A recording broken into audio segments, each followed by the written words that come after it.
وہ خالق ہے، ہم مخلوق ہیں، وہ معبود ہے، ہم اس کے عابد ہیں، وہ ہمارا مالک ہے۔ ہمیں اپنے نفس کو، اپنے وجود کو اس کی فرما برداری میں رکھنا ہے۔ نفس کے حق کا یہ مطلب نہیں ہے کہ خواہش نفس میں اگر کوئی ناجائز چیز پیدا ہوتی ہے تو اس کی تکمیل کے لیے بھی ہم دوڑ پڑیں گے، اس کی شریعت کے اندر اجازت نہیں ہے۔ اجازت اس بات کی ہے کہ جن چیزوں کو شریعت نے جائز قرار دیا ہے، آپ اگر ان کا حصول چاہتے ہیں، آسانی چاہتے ہیں، تو آپ ضرور ان کو اختیار کریں، کوئی منع والی بات نہیں ہے۔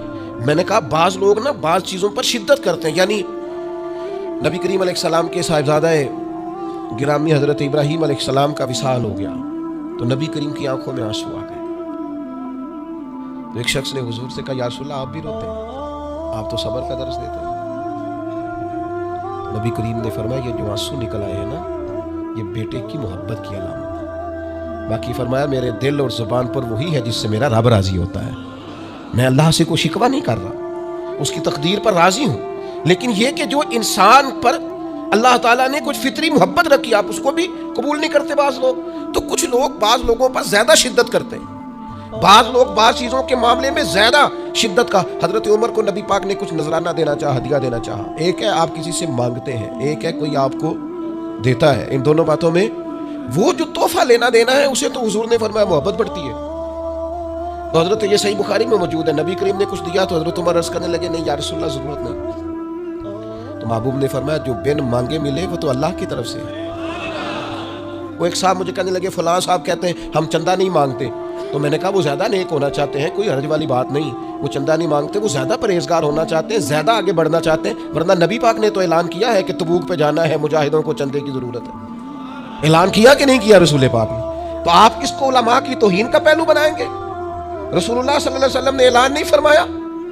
اگرچہ مالک کل ہیں لیکن حضور نے اعلان کیا، اور قرآن مجید میں تو کفار نے شکوہ کیا ہے کہ رب ہم سے مانگتا ہے معاذ اللہ۔ اس کا معنی یہ ہے کہ اللہ فقیر ہے، ہم غنی ہیں۔ یا آپ 28ویں پارے میں دیکھ لیں کہ رب کہتا ہے قرض حسنہ دو، تو آپ کیا معاذ اللہ یہ آیتیں دیکھ کے اللہ پر تنقید کریں گے؟ معاذ اللہ ثم معاذ اللہ، نقل کفر نباشت کہ اللہ لوگوں سے کہتا ہے میرے راستے میں خرچ کرو، اور ایک جگہ نہیں جگہ جگہ کہتا ہے۔ آپ کچھ زیادہ نیک ہونا چاہتے ہیں، یعنی جس بات کا اللہ اعلان کر رہا ہے وَمِمَّا رَزَقْنَاهُمْ يُنْفِقُونَ، جو میں نے تمہیں دیا ہے میری راہ میں خرچ کرو، جس کا حضور اعلان کر رہے ہیں۔ ایک شخص کھڑا ہو کے کہتا جی ہو مولوی چندے مانگتے، او خدا کے بندے، جو کام عین کتاب و سنت میں موجود ہے، تم کو ضرورت سے زیادہ نیک ہونا چاہتے ہو تو یہ تمہارا خود ساختہ دین ہے، یہ رسول اللہ کا دین نہیں ہے، یہ تمہارا۔ اور لوگ ہیں کہ کہہ رہے ہیں واہ واہ بڑی بات ہے۔ اس لیے ہمارے وجود کا بھی ہم پر حق ہے۔ چند ایک نفس کے حقوق آج بیان کرنے۔ سب سے پہلا ہمارے نفس کا ہم پر حق یہ ہے کہ ہم اپنے آپ کو پہچانیں، اپنی صلاحیتوں کو پہچانیں، اپنے اوپر غور کریں۔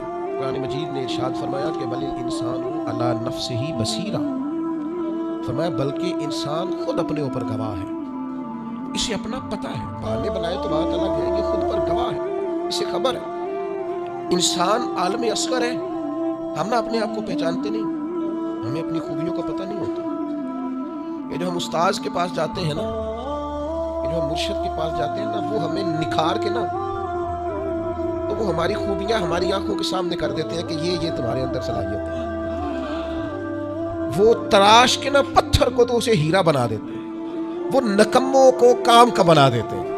وہ کیا کرتے ہیں کہ وہ ہمیں ہمارے اپنے آپ سے آگاہ کر دیتے ہیں، یعنی ہے وہی تیرے زمانے کا امام برحق جو تجھے حاضر و موجود سے بیزار کرے اور موت کی شکل میں دکھلا کے تجھے جلوہ یار زندگی تیرے لیے اور بھی دشوار کرے، وہ جو تیرا جینا اوکھا کر دینا۔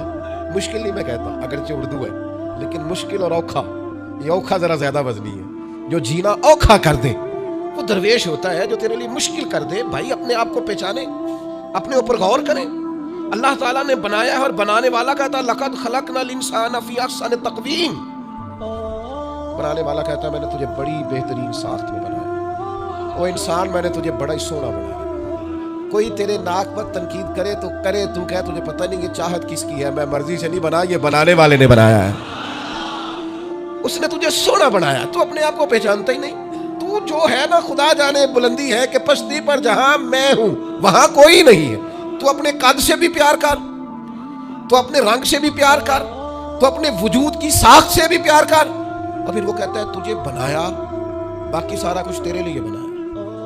والذی خلق لکم ما فی الارض جمیعا، رب کہتا ہے زمین میں جو کچھ ہے نا میں نے سارا تیرے لیے بنایا، تجھے اللہ رسول کے لیے بنایا ہے، اور باقی زمین میں جو کچھ ہے وہ سارا تو پہچانتا ہی نہیں، ہر چیز مسخر ہے تیرے سامنے۔ اتنا بڑا ہاتھی ہوتا ہے اور ایک عام آدمی ہلکی سی چھڑی لے کے اسے چلا رہا ہوتا ہے۔ اونٹ کتنا لمبا چوڑا وزنی ہوتا ہے لیکن ایک عام آدمی اس کے ناک میں نکیل ڈال کے اسے گھما رہا ہوتا ہے۔ کتنی بڑی بھینس ہوتی ہے لیکن چھوٹے سے بچے نے مہار پکڑی ہوئی ہوتی ہے۔ ایک عام آدمی پائلٹ بن کر جہاز پہ بیٹھتا ہے اور منو ٹنوں کے حساب سے وزن ہے، افراد ہے، لیکن ہواؤں پر سواری کر کے اسے چیرتا ہوا وہ مہینوں کی منزلیں گھنٹوں میں طے کر کے کراس کرتا ہے۔ تسخیر کائنات کے لیے تجھے بنایا ہے، تو سو رہا ہے، تو جاگتا ہی نہیں، تو اپنے آپ کو پہچانتا ہی نہیں۔ اقبال سے کسی نے کہا میں رب تک جانا چاہتا ہوں، اقبال کہنے لگے عجب نہیں کہ خدا تک تیری رسائی ہو، پر تیری نظر سے تو پوشیدہ ہے آدمی کا مقام، تو بندے کے مقام کو ہی نہیں سمجھ سکا ابھی تک۔ من عرف نفسہ فقد عرف ربہ، درویش کہتے ہیں جو اپنے آپ کو پہچان گیا وہی تو اپنے رب کو پہچان گیا ہے۔ اپنی قدر کو پہچانے، اپنی اہمیت کو پہچانے۔ آپ کے اندر بڑی صلاحیتیں پنہا ہیں، چھوٹی چھوٹی باتوں میں پریشان ہو گئے، کام نہیں ملتا، کاروبار نہیں چلتا، اور تیرے پاس بڑا کچھ ہے یار، کام نہیں بھی ملتا۔ تو اگر وقتی طور پر کوئی حالات خراب ہے تو اپنا قد کاٹ تو دیکھ،